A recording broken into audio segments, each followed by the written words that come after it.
Hello students, इस video में हम बैंक अकाउंट्स के रिलेटेड कुछ इम्पोर्टेंट जर्नल एंट्रीज की बात करेंगे। तो आज का जो हमारा टॉपिक है बैंक अकाउंट में journal entries regarding interest on doubtful debts. सबसे पहले ये बात करेंगे कि डाउटफुल डेट्स क्या होता है।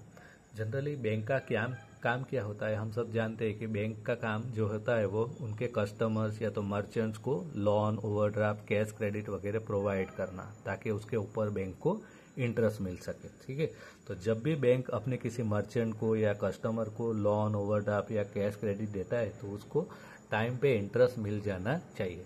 पर कई मर्चेंट्स या कई कस्टमर ऐसे होते हैं कि बैंक को टाइम पे इंटरेस्ट या तो जो कैपिटल है उसका रीपे टाइमली करते नहीं, तो उस टाइम पे वो जो डेट है वो क्या हो जाता है, डाउटफुल डेट्स। ठीक है, तो डाउटफुल डेट्स के बारे में जो जर्नल एंट्रीज है वो कैसे होती है वो हम इस वीडियो में देखने वाले हैं।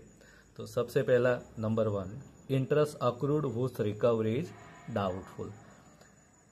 Merchant loan account debit to interest suspense account. जब भी कोई मर्चेंट अपने लोन अकाउंट में टाइमली इंटरेस्ट बैंक को रीपे नहीं कर पाता, तब बैंक उसके लिए एक इंटरेस्ट सस्पेंस अकाउंट ओपन करती है और जो भी लोन के ऊपर इंटरेस्ट अक्रूवल हुआ है वो इस अकाउंट में बैंक क्रेडिट कर देती है और मर्चेंट का जो लोन अकाउंट है वो डेबिट होता है। ठीक है, तो सबसे पहला जर्नल एंट्रीज आपका यही होगा, merchants loan account debit to interest suspense account. Number 2, amount receive from the merchant. जब भी बैंक को किसी मर्चेंट से अमाउंट रिसीव्ड होता है, आइदर कैपिटल और इंटरेस्ट या बोथ, तो बैंक क्या करती है, कैश अकाउंट डेबिट करती है क्योंकि कैश आता है। ठीक है, तो cash account debit to merchants loan account.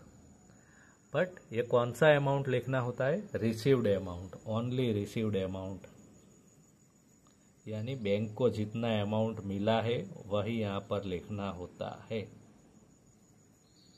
ठीक है, बैंक को कस्टमर से जितना भी अमाउंट मिलता है वो हम यहाँ पर सेकंड जर्नल एंट्रीज में लिखेंगे, कैश अकाउंट डेबिट करेंगे और मर्चेंट लोन अकाउंट क्रेडिट होगा। Number 3, the amount of loan not recoverable now right of. Loan का जितना भी अमाउंट रिकवर नहीं हो पा रहा है वो अब बैंक को क्या करना पड़ेगा, राइट ऑफ करना पड़ेगा। राइट ऑफ करेंगे यानी क्या लिखेंगे, बैंक इसे बैड डेब्ट गिन लेगी, तो उस टाइम पे बैड डेब्ट अकाउंट डेबिट होगा। बैड डेब्ट account debit to merchants loan account.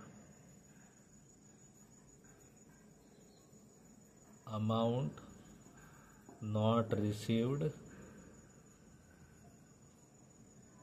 From loan. ठीक है, अब इस सेकंड और थर्ड जर्नल एंट्रीज में डिफरेंस क्या है वो मैं आपको बताता हूं।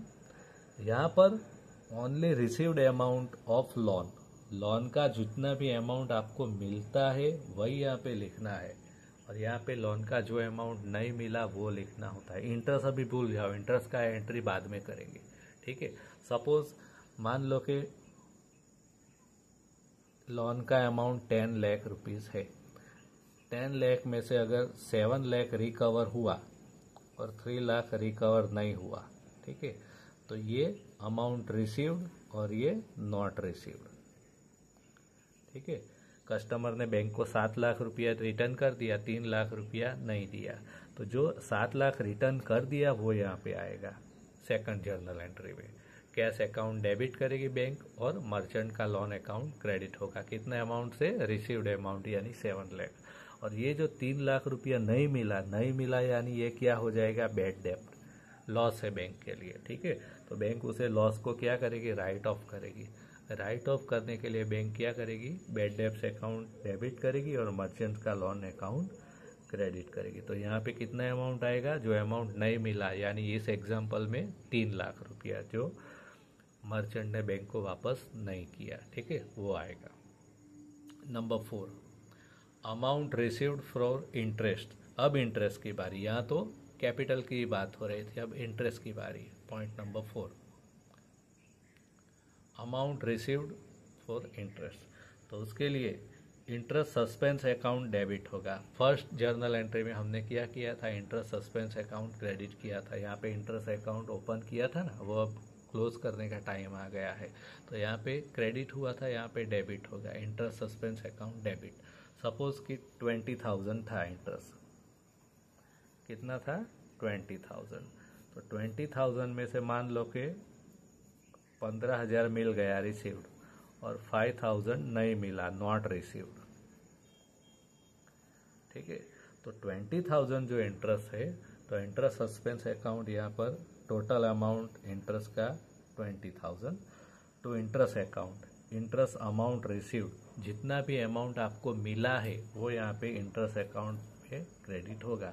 हमारे एग्जाम्पल में कितना मिला 15,000, तो यहाँ पे हम लिखेंगे 15,000।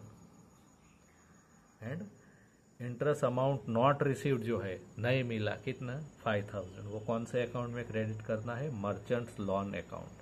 तो मर्चेंट लोन अकाउंट, तो यहाँ पे हमारे सामने हम कितना लिखेंगे 5,000। तो इस तरह से 15,000 मिला, 5,000 नहीं मिला, जो अमाउंट मिला वो इंटरेस्ट अकाउंट में क्रेडिट होगा, अमाउंट नहीं मिला इंटरेस्ट का जो मर्चेंट लोन अकाउंट में क्रेडिट होगा। तो इस तरह से 15 और 5 मिला के 20,000 रुपया इंटरेस्ट सस्पेंस अकाउंट में लिखना है, जो आपने यहाँ पे लिखा होगा पहली जर्नल एंट्री में, इंटरेस्ट का अमाउंट 20,000।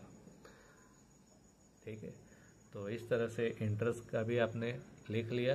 अब लास्ट में amount of interest received transfer to PL account, यानी जितना भी इंटरेस्ट आपको मिला है वो आपको लास्ट में अकाउंट क्लोज करते time at the end of the year profit and loss account में ट्रांसफ़र करना होता है।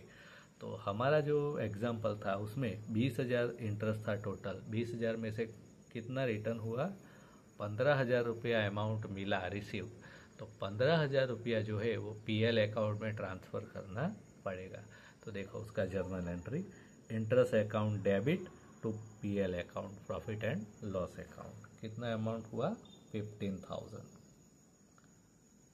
ठीक है, क्योंकि जो अमाउंट मिला इनकम है बैंक के लिए, तो लास्ट में प्रॉफिट एंड लॉस अकाउंट में ले जाके ये अकाउंट क्लोज करना पड़ेगा। तो इस तरह से बैंक अकाउंट में डाउटफुल डेट्स की जर्नल एंट्रीज करनी हो, ठीक है, तो इस तरह से 5 टाइप्स की अलग अलग जर्नल एंट्रीज होती है। रिकैप कर लेते हैं। सबसे पहले जो इंटरेस्ट का रिकवरी डाउटफुल होता है उसका जर्नल एंट्रीज होगा। सेकंड जर्नल एंट्री किसके लिए होगा, जो अमाउंट मिला है उसके लिए। ठीक है, थर्ड जर्नल एंट्रीज जो अमाउंट नहीं मिला उसके लिए, लोन का।